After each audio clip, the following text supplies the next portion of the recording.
नमस्कार दोस्तों, आज के इस वीडियो में हम बात करने वाले हैं भारत का भौतिक विभाजन। इस वीडियो में बात करेंगे कि भारत के भौतिक विभाजन कैसे किया गया है। और इससे पहले मैंने बताया था भारत के भ्रंश के बारे में, भ्रंश में कौन कौन से भ्रंश हैं उनके बारे में बताया था। ये वीडियो काफ़ी इंपॉर्टेंट है जिसमें हम बात करेंगे भारत के भौगोलिक प्रदेशों के बारे में, कैसे कैसे भारत का भौगोलिक विभाजन किया गया है, भौतिक विभाजन उसके बारे में। तो ये देखते हैं, काफ़ी इंपॉर्टेंट वीडियो है। और इसके बाद में जो नेक्स्ट वीडियो आएगा उसमें हम बात करेंगे इन भौतिक प्रदेशों में, एक एक प्रदेशों को लेंगे और उसके बारे में हम आपको बताएंगे। तो आइए देखते हैं। सबसे पहले हम बात करेंगे भारत के भौतिक विभाजन किस आधार पर किया गया है उनके बारे में देखेंगे। तो सर जैसे कि कोई भी जो देश होता है उसकी कई सीमाएं होती हैं। एक होती है भौगोलिक सीमा, एक होती है राजनीतिक सीमा। भौगोलिक सीमाओं की अगर हम बात करेंगे तो जैसे उत्तर में हिमालय वो भारत की भौगोलिक सीमा का निर्धारण करता है। हालांकि वो एक तरीके से कह सकते हैं कि मतलब जो भौगोलिक सीमाएं होती हैं वो नदी, झील, झरने, तालाब इनके जरिए निर्मित होती हैं। उनको हम क्या बोलते हैं? भौगोलिक सीमा। और जो राजनीतिक सीमा होती है, राजनीतिक सीमा मानव द्वारा बनाई गई होती है। जैसे भारत की जो आप सीमा देखते हैं ये एक राजनीतिक सीमा है। लेकिन अगर जो हम बात करें कि भारत की जो तटीय मैदान है उसकी जो सीमा है वो इस तरफ आप देखेंगे तो यहाँ पर आपको दिखेगा अरब सागर है और ये भारत है। तो ये जो सीमा आपको दिख रही है ये आपको एक तरीके से कह सकते हैं भौगोलिक सीमा है, क्योंकि एक तरफ जो महासागर है वो इस भूखंड से एक तरीके से सीमा बना रहा है। इसको हम लोग बोलेंगे भौगोलिक सीमा।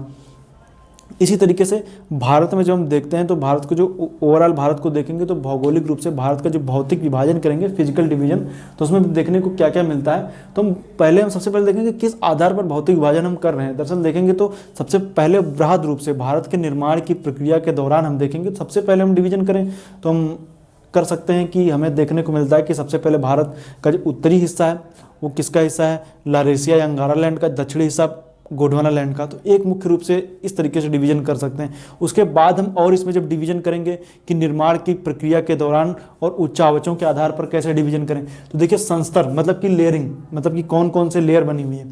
विवर्तनिकी इतिहास, विवर्तनिक का इतिहास कैसा रहा है, मतलब कि कहाँ पर कैसे ये वाला हिस्सा पठार है और ये वाला हिस्सा उत्तर का पर्वत कैसे बना और ये द्वीप कैसे बने। तो विवर्तनिकी इतिहास, उच्चावची विशेषता, कोई पर्वत कितना ऊंचा है, कोई मैदान कितना नीचा है, कोई पठार है। उच्चावच मतलब कि जब आप कोई मैप देखते हैं या आप मान लीजिए आप किसी भी जगह को जो आप देखते हैं तो आपको उच्चावच का मतलब रिलीफ जो होता है, मतलब कि आप देखेंगे तो उसमें क्या दिखता है। सबसे पहले आपको दिखता है कोई महाद्वीप है, उसके बाद आपको दिखेगा कि कोई देश है। देश में अगर आप देखेंगे तो आप उसमें आपको देखने को मिलेगा महाद्वीप के बाद आप कुछ देखेंगे तो आपको पर्वत दिखेगा, पठार दिखेगा, मैदान दिखेगा।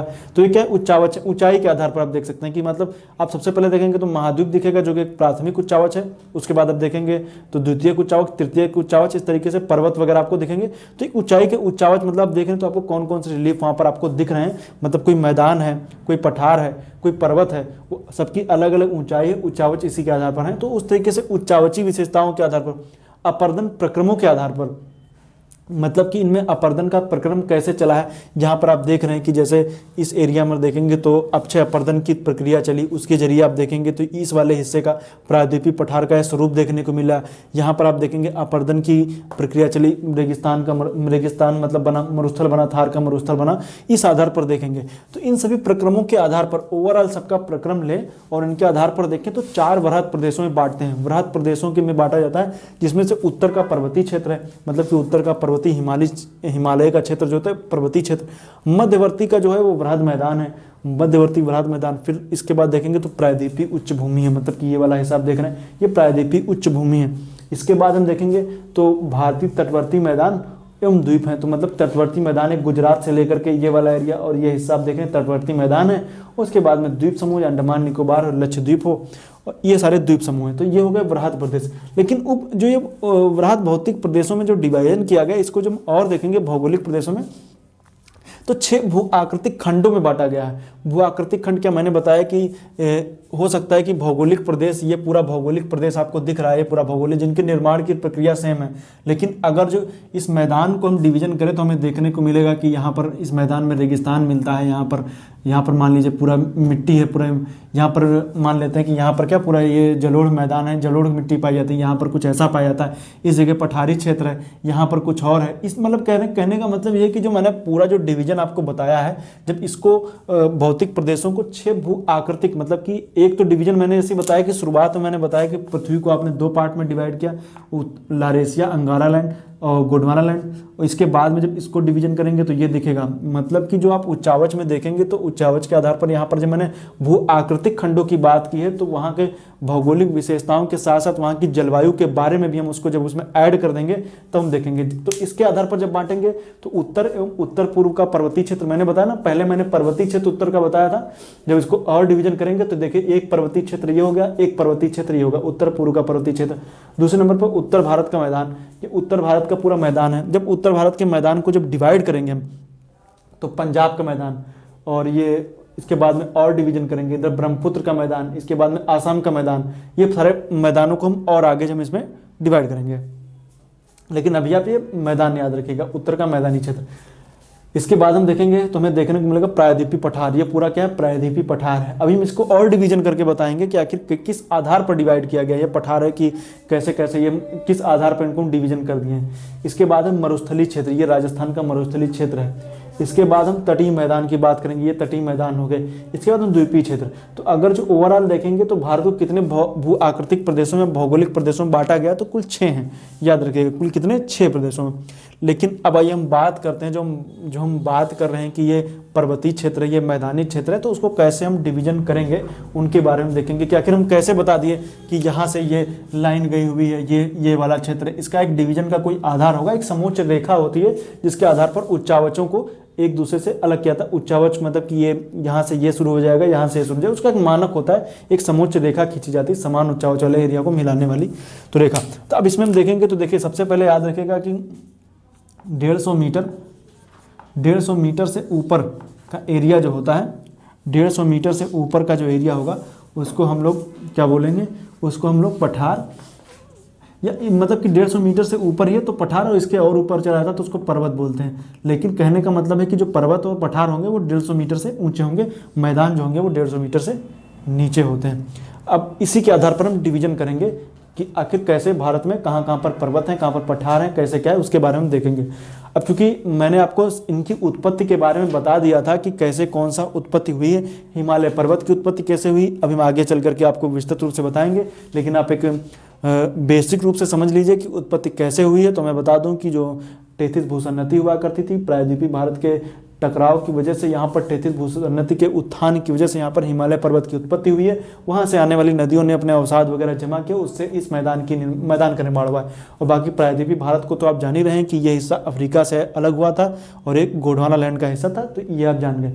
इस और बाकी तटवर्ती मैदान है, तटवर्ती मैदान जब दोनों, ये हो गया पश्चिमी घाट, ये हो गया पूर्वी घाट। पश्चिमी घाट जो है वो उसको कहते हैं भ्रंश का गार है, क्योंकि यहाँ पर क्या था, इस हिस्से के अफ्रीका से टूटा हुआ था भ्रंश था, और इस हिस्से के ऊपर उठने की वजह से, क्योंकि जब कोई चीज़ टकराती तो हिस्सा ऊपर उठता है, ऊपर उठने की वजह से इसका कुछ हिस्सा जो था वो अरब सागर में डूब गया, और उसकी वजह से ऊपर आप देखेंगे तो इस जगह पर आपको तटवर्ती मैदान आपको उसकी जगह पर देखने को मिलते हैं। इधर हो गया ये वाला हिस्सा आप देख रहे हैं, ये पूर्वी घाट है। पूर्वी घाट चूंकि भ्रंश का गार नहीं है, ये एक पर्वत है, ये एक तरीके से कह सकते हैं यहाँ पर एक भूसन्नति हुआ करती थी जिसकी वजह से ये पर्वत का निर्माण हुआ है। तो ये हो गई बातें, आप समझ गए होंगे। अब आइए देखते हैं जो मैंने बताया आपको कि कैसे हम डिवीजन करते हैं कि ये पर्वत का क्षेत्र है, ये मैदानी क्षेत्र। तो देखिए यहाँ पर एक समोच्च रेखा है, जो यहाँ पर आप देखेंगे तो ये वाला हिस्सा, ये पंजाब से होते हुए ये रेखा सीधे आती है, जो उत्तराखंड के दक्षिणी, जो उत्तराखंड की सीमा बनाते हुए उत्तर प्रदेश के बिल्कुल उत्तरी क्षेत्र से होते हुए आती है। यहाँ पर मैंने लिखा है 150 मीटर, ये हिस्सा है 300 मीटर, और यहाँ पर अब आपके दिमाग में प्रश्न आ सकता है कि यहाँ पर 150 मीटर है, वैसे तो होना चाहिए 150 मीटर, लेकिन यहाँ पर लिखा है 350 मीटर। वो क्योंकि आप अगर जो दोनों के बीच में डिवीजन देखेंगे तो उत्तर का तो ये पहाड़ी क्षेत्र है, उत्तर का कैसा है, ये पहाड़ी क्षेत्र, उसके बाद कैसा है, ये पूरा मैदानी क्षेत्र है। लेकिन मैदानी क्षेत्र तो है, लेकिन इसका उत्थान हुआ है, ऊपर उठा हुआ है। उत्थान कैसे हुआ है, तो आप जान रहे हैं कि जब इंडो ऑस्ट्रेलियन प्लेट यूरेशियाई प्लेट से टकराई थी, तो उसकी वजह से ये हिस्सा टकराने की वजह से ये वाला हिस्सा ऊपर उठ गया था। इस हिस्से के ऊपर उठने की वजह से जो पंजाब का एरिया है, ये वाला हिस्सा भी ऊपर उठा हुआ है कुछ इस तरीके से। ऊपर उठने की वजह से यहाँ की जो समोच्च रेखा की भी ऊंचाई उठ गई है, जो 350 मीटर है। यहाँ पर थोड़ी सी कम आप देखेंगे 300 मीटर, और आगे चल करके फिर 150 मीटर हो जाती है। 150 मीटर इसी समोच्च रेखा के सहारे ही जो उत्तर का पर्वतीय क्षेत्र और ये मैदानी क्षेत्र अलग हुआ है। फिर ये रेखा इधर से होते हुए आसाम के क्षेत्र में देखेंगे तो यहाँ पर आप इसके दक्षिण से उत्तरी सीमा से होते हुए इस एरिया में आप देखेंगे तो आसाम के जो ब्रह्मपुत्र की घाटी है वो पूरी इसी में आती है। यहाँ पर इस तरीके से डिवीजन किया गया है। इसके बाद बांग्लादेश है, और क्योंकि यहाँ पर कोई मतलब नहीं क्योंकि बांग्लादेश है, इसके बाद हम ये वाला हिस्सा देख लिए। इसके बाद जब हम देखेंगे तो हमें देखने को मिलेगा कि एक दूसरी समोच्च रेखा है जो इस मैदान को प्रायद्वीपीय पठार से अलग करती है। ये हिस्सा देख लीजिए, ये 150 मीटर से लेकर के यहाँ पर दिल्ली के पास में थोड़ा सा अरावली का क्षेत्र आ जाता है। इस वजह से ये समोच्च रेखा की ऊंचाई 200 मीटर हो गई है।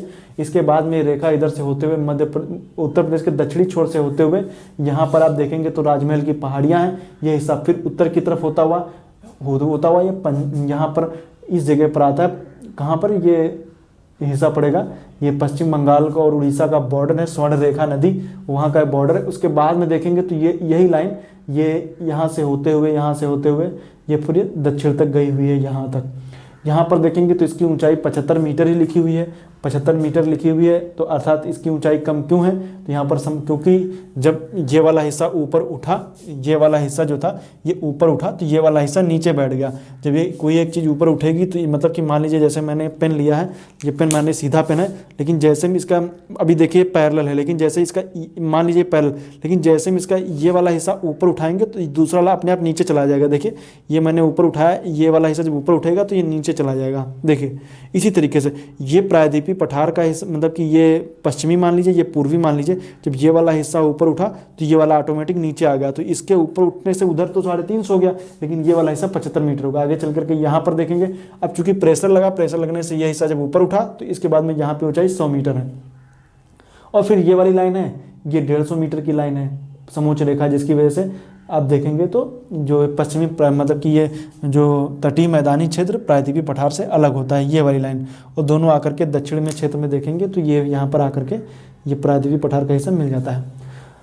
तो ये तो हो गया प्रायद्वीपीय पठार का जो मैंने आपको डिवीजन बता दिया। अब यहाँ पर देखेंगे तो तटीय मैदान के यहाँ पर देखेंगे तो देखिए गुजरात का मैदान यहाँ पर आपको दिख रहा है। उसके बाद हम देखें गुजरात पूरा जो है वो तटीय मैदान का हिस्सा है। यहाँ के बनासकांठा और साबरकांठा 2 डिस्ट्रिक्ट हैं, उनको छोड़ करके पूरा का पूरा जो गुजरात है वो किस में आता है, वो प्रायद्वीपीय जो किस में आता है, वो आता है तटीय मैदान के क्षेत्र में। अब इसके बारे में हम आगे बताएंगे, चर्चा करेंगे कि आखिर तटीय मैदान कैसे है, इसका मतलब कि कौन कौन से गुजरात में मैदान है। जो नेक्स्ट वीडियो होगा वो हिमालय की उत्पत्ति के ऊपर होगा कि आखिर हिमालय की उत्पत्ति कैसे हुई है, कैसे उसके बारे में हम आपको बताएंगे। अब इसमें देखिए, इसमें से आपको समझना यही है कि देखिए सबसे पहले जो फिजिकल डिवीजन करेंगे तो आखिर हिमालय कहाँ है। हिमालय के बाद हम देखेंगे तो ये वाला हिस्सा जो मध्यवर्ती मैदान है, अब इनके ऊपर अभी मैदान कैसे बने। मैदान में आप जान रहे हैं कि यहाँ पर नदियों के द्वारा लाए गए निक्षेपों की वजह से ये इस मैदान का निर्माण हुआ है। यहाँ पर आप देखेंगे जलोढ़ के निक्षेप नदियों के द्वारा लाए गए हैं, जिसकी वजह से पूरा अब इस मैदान को इंडो सतलज गंगा ब्रह्मपुत्र मैदान कहते हैं। इंडो मतलब इंडस नदी, सतलज नदी, गंगा नदी, ब्रह्मपुत्र नदी का पूरा उसके उन नदियों के द्वारा बनाया गया पूरा मैदान है। यहाँ पर भी आपको थोड़ा सा मैदान त्रिपुरा के क्षेत्र में दिखेगा, जो यहाँ की जो बराक नदियाँ वगैरह हैं उनके जरिए बनाया गया मैदान है। तो ये हो गई बात। अब इसके बाद का जो इसे प्रायद्वीपीय पठार, आप जान रहे हैं प्रायद्वीपीय पठार के बारे में मैंने बताया था, और चूंकि इन सब की उत्पत्ति कैसे हुई है, कौन कब बना, कौन पहले बना, कौन बाद में बना, इसके बारे में आपको हम बता चुके हैं। वो आप लोग उस वीडियो देख लीजिएगा। प्रीवियस वीडियो शायद 3-4 नंबर की वीडियो है, आप लोग उसको देखेगा तो उसमें आपको समझ में आ जाएगा। तो ये हो गई बात है। इसके बाद में तटीय मैदानों के बारे में मैंने बताया। पश्चिमी घाट, आज का प्रश्न यही है कि पश्चिमी घाट पूर्वी घाट से अलग कैसे है। पश्चिमी घाट की सबसे ऊंची चोटी कौन सी है, पूर्वी घाट की सबसे ऊंची चोटी कौन सी है, आप लोग कमेंट करके जरूर बताइएगा। तो ये रहा डिवीजन। अब नेक्स्ट वीडियो में बात करेंगे हिमालय की उत्पत्ति। उत्तर का पर्वतीय क्षेत्र, मतलब फिजिकल डिवीजन के अंतर्गत हम पहला टॉपिक जो लेकर के आएंगे वो होगा उत्तर का पर्वतीय क्षेत्र।